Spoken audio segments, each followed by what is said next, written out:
More waves and freak conditions on the way after surging seawaters wreak havoc along South Africa's coast.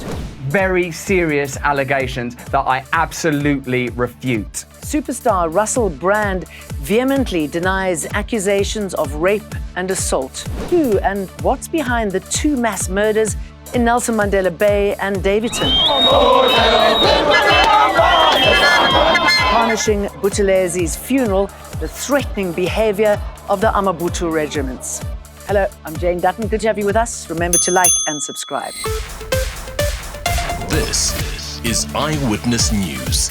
Mop-up operations are still underway after severe weather and sea conditions caused havoc along the coast. An elderly woman was washed away in her car and several others were injured after an enormous wave hit them at Linkies Klip in the wilderness along the Garden Route over the weekend.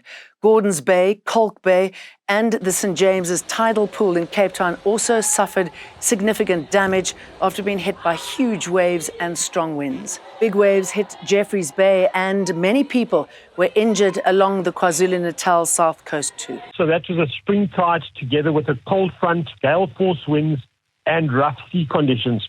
The unusual circumstances was that this particular effect was predicted to be experienced from Alexander Bay up the west coast, all the way around our coast to north of KwaZulu-Natal. And that's something that is unusual. The Weather Office has warned it's not over yet. Damaging waves can still be expected between Plettenberg Bay and Richards Bay. This extreme weather has sparked renewed calls for the urgent phasing out of fossil fuels to combat global warming. The temperatures are rising, and as long as we keep emitting fossil fuels and using of it, this is going to increase and get worse. Another two mass shootings over the weekend in Nelson Mandela Bay and Daveyton. The Provincial Commissioner of the Police in Gauteng, Lieutenant General Elias Mawela, has mobilized extra resources following a random shooting that claimed the lives of 6 men at Rolong Street in Daveyton on the evening of 16th September 2023. The circumstances that led to the shooting are unknown at this stage, and no suspects have been arrested as yet. Gqeberha Police in the Eastern Cape have launched a manhunt following a mass shooting in Gelvendale. 5 people, including 3 men and 2 women aged between 24 and 42 years, were killed last night after a group of gunmen wearing balaclavas entered a backyard dwelling of a main house located in Kudu Street. Police believe that drugs were being sold at the house. Now, this shooting brings to at least 4 the number of mass shootings in the Nelson Mandela Bay Metro since the beginning of the year. Playing with people's lives, giving hope by making empty promises. Our politicians responsible for the SASA payout debacle apologized and blamed everyone but themselves last week. And still, people are not getting the money they need to survive. Thousands are back in the queues again today. The whole day, even at night, was also said, I didn't get my money. There's some people are supposed to pay them. They think I'm lying. And tell me, why are you sitting here now? What is the reason? Now I'm sitting here. I bring my form from the bank, Capitec Bank. I don't want to pay with SASA. I want to pay in the bank now. Makes you wonder how bad it has to get to fix this situation. Now, opposition parties are piling pressure on the government to improve its grant payment system. The DA is calling for a debate of national importance after Postbank's ongoing failure to deliver. The ACDP says a radical overhaul of the system is necessary. Yes. The death toll from yesterday's crash in Limpopo has risen to more than 20. A bus and a truck were involved in a head-on collision in Messina. The bus was transporting workers from the Murray and Roberts group to the Venetia mine, where the group was operating. The construction and engineering company has conveyed condolences to families of those killed and has confirmed that the victims were their employees who were working at the mine for more than 10 years.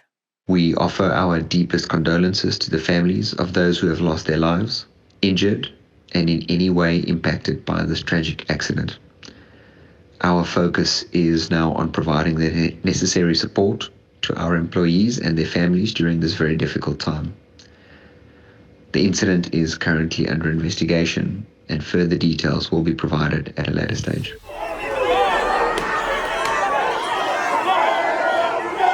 As the Amazulu king visits the Buthelezi family today to pass on his condolences, many are questioning the behaviour of the Amabuthu, the Zulu traditional army.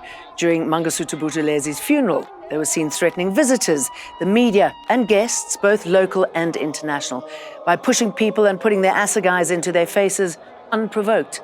Unacceptable at any stage, but to do this during a funeral? The way they treat us, the journalist and us, it's not good because we have to see everything that happened there. I'm a historian. They regard me as a journalist too, because most of the time I work with a journalist. So they are so, to us, they fail to recognize us, to give us that respect. Cultural expert Kaya Ndandwe was shocked at his experience and what he saw, and hopes that the elders step in and confront this behaviour. After the funeral, what is going to happen? The elders of KwaZulu and elders of Buthelezi, they are going to sit down and discuss the issue of the successor who is going to take over. If the people of Buthelezi, they see that they've got a reason to continue with the position, or people of KwaZulu, they will meet together and come out with the solution. But it doesn't get so long, because we used to say, Inkosi Lula, he's naked, because there is no Ndunankulu. Now, if you want to fight with Isilo, first you must attack Undunankulu. Undunankulu is like a shield of a king. So that's why maybe after 2 weeks or 3 weeks, they'll come together and he has come with a new strategy.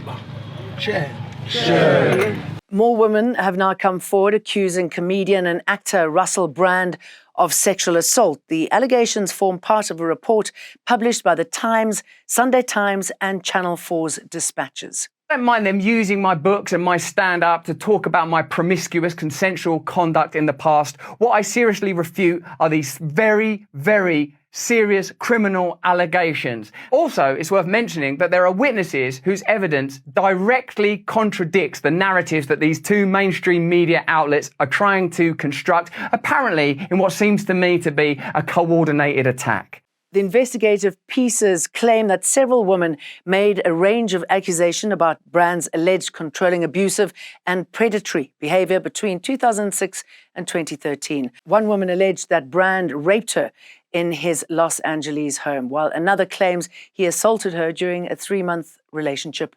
She was 16. The comedian has denied any wrongdoing. I'll see you again tomorrow for more of the same. Eyewitness News. In touch, in tune, and independent. For the latest, log on to ewn.co.za or ewn.mobi.